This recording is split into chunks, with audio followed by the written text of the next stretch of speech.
घर खिलाफ है, होने दो, जान थोड़ी है, ये सब धुआं है, कोई आसमान थोड़ी है, और लगेगी आग तो आएंगे कई घर जद में, इस गली में हमारा मकान थोड़ी है। आदाब, मैं हूं तारिक आजमी और आप देख रहे हैं PNN 24 न्यूज। खबर वही जो हो सही। राहत इंदौरी का ये कलाम बड़ा खूबसूरत सा है, अक्सर इस सुन करके आप सभी गुनगुना लेते होंगे, मगर इसके मायने बहुत दूर तक के हैं। बहरहाल साहब, हमारे दर्शक और आप हमारे पाठक 9 वर्ष की जो है खुशियां तो मना चुके होंगे।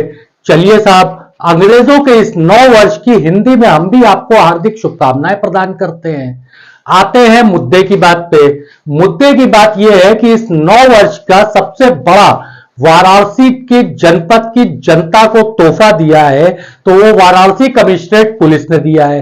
वाराणसी कमिश्नरेट पुलिस ने 1 नवंबर को हुई IIT BHU की छात्रा के साथ कथित गैंगरेप की घटना के तीनों आरोपियों को 31 दिसंबर को गिरफ्तार कर लिया। 60 दिन के बाद 3 आरोपियों की गिरफ्तारी हुई और तीनों आरोपियों का संबंध विपक्ष कह रहा है कि बीजेपी से है। विपक्ष के इन बातों में कुछ दम भी है, ऐसा ही नहीं है कि कोरा दावा ही है। विपक्ष के बातों का दम इन तीनों आरोपियों के सोशल मीडिया अकाउंट से लगाया जा सकता है, जिसमें भाजपा के कद्दावर नेताओं से लेकर के कई मंत्रियों तक के साथ इन आरोपियों की तस्वीरें सोशल मीडिया के अकाउंट्स में है।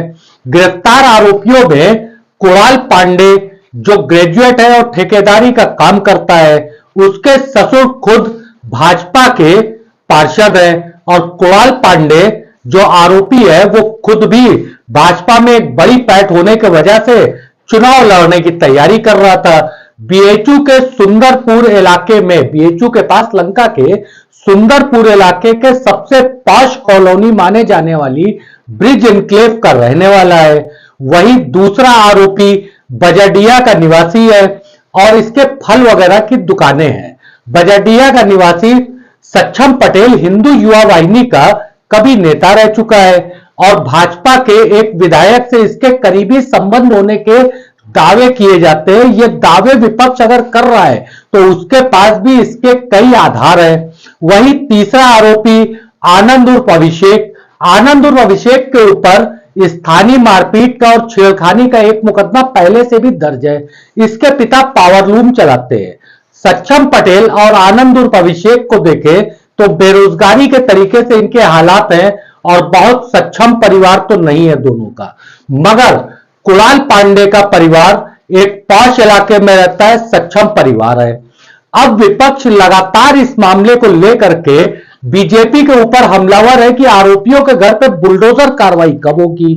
2 जनवरी को कांग्रेस के कार्यकर्ताओं ने इसके लिए प्रधानमंत्री कार्यालय वाराणसी में घेराव करने की कोशिश किया। चाक चौबंद पुलिस व्यवस्था की वजह से घेराव तो नहीं हो पाया, मगर हां, तीखी नोकझोंक हुई।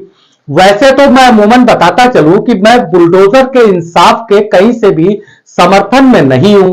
वैसे भी हमारे किशोर भाई हैं, बहुत अच्छे हमारे पाठक हैं, हिकारत की नजर से सही वो हमारी हर खबरों को देखते हैं। किशोर साहब वैसे तो बुलडोजर की कार्रवाई का बड़ा समर्थन करते हैं, मगर उन्होंने हमारी इस खबर पे जब किसी की मांग हुई विपक्ष की बुलडोजर कार्रवाई की, तो उन्होंने न्यायालय की बात कही, इंसाफ की बात कही, अदालत की बात कही। बेशक हम इसके समर्थक हैं कि अदालत का काम अदालत को करना चाहिए, सड़क पे इंसाफ तो नहीं होना चाहिए। मगर विपक्ष की मांग है कि ये तीनों आरोपी भाजपा से संबंधित है और इनके ऊपर बीजेपी गवर्नमेंट, प्रदेश सरकार बुलडोजर कार्रवाई कब कर रही है। साथ ही विपक्ष की मांग यह भी है कि इन तीनों आरोपियों के इस 2 महीने तक फरारी के समय में कौन कौन इनको संरक्षण दाता था, उनका भी पुलिस पता लगाए। वैसे बताया जाता है कि घटना वाले दिन नक्कटैया का मेला देखने के बाद तीनों आरोपी घटना को कारित करते हैं, उसके बाद अपने घर आते हैं।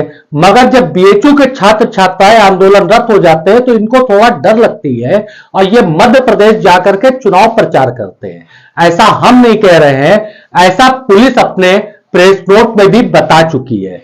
हकीकत जो भी हो, मगर विपक्ष लगातार हमलावर है भाजपा की सरकार के ऊपर और आरोपियों के ऊपर बुलडोजर कार्रवाई की मांग कर रहा है।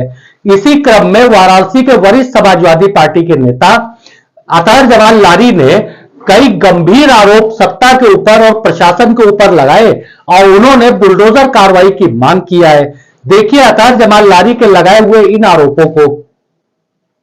1 नवंबर 2023 को बीएचयू की आईआईटी की छात्रा के साथ जो गैंगरेप हुआ, अपराधी 2 महीने के बाद रेपिस्ट पकड़े गए।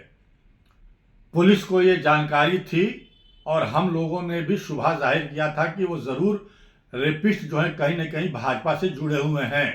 और आज ये पूरी तरीके से साफ हो गया कि ये तीनों भाजपा के नेता थे, आईटी सेल के अध्यक्ष और संयोजक थे और इनका बहुत असर रसूख था प्रधानमंत्री नरेंद्र मोदी जी से लेकर के राष्ट्रीय अध्यक्ष जेपी नड्डा जी, मुख्यमंत्री आदित्यनाथ जी, स्मृति ईरानी जी, अनुराग ठाकुर से लेकर के तमाम जितने बड़े नेता हैं ये इनके संपर्क में थे और इनको 3 दिन बाद ही पुलिस उठा के लाई थी घटना के बाद, लेकिन इनको छोड़ दिया गया।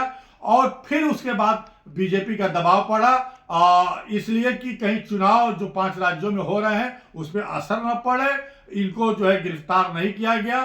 27 दिन पहले भी इनको पुलिस थाने लाई, फिर छोड़ दिया गया। जब जनता का दबाव और छात्रों का पड़ा है तो कल इनको जो है गिरफ्तार किया गया है। हम लोगों की कुछ हमारी मांग है, मैं पूछना चाहता हूं कि अगर यही घटना जो है कहीं कोई अल्पसंख्यक समुदाय का लड़का होता या दलित समुदाय का होता तो आज उसके घर पे बुलडोजर चल गया होता, उसके परिवार के सारे लोग गिरफ्तार कर लिए गए होते। लेकिन ये चूंकि भाजपा के नेता है और इनका संबंध नरेंद्र मोदी जी से लेकर के तमाम बड़े नेताओं से है तो इनको बचाया जा रहा है। हम पूछना चाहते हैं कि अब इनके घर पे बुलडोजर कब चलेगा? इनको 2 महीने तक संरक्षण देने वालों के घर पे बुलडोजर कब चलेगा? उनको गिरफ्तार कब किया जाएगा? इनके ऊपर यूएपीए का मुकदमा कब लगेगा?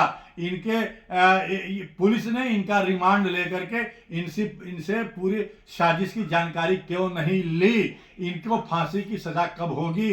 फास्ट ट्रैक कोर्ट कब बनेगा?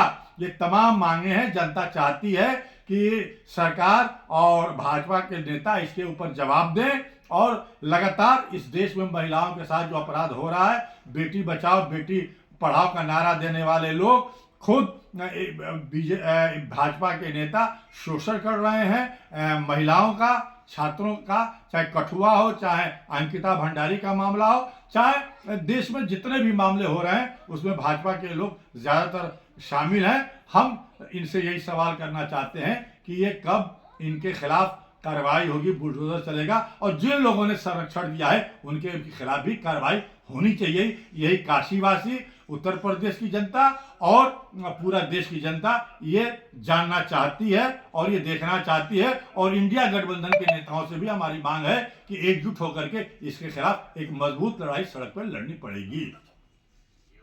ये थे अतार जमाल लारी।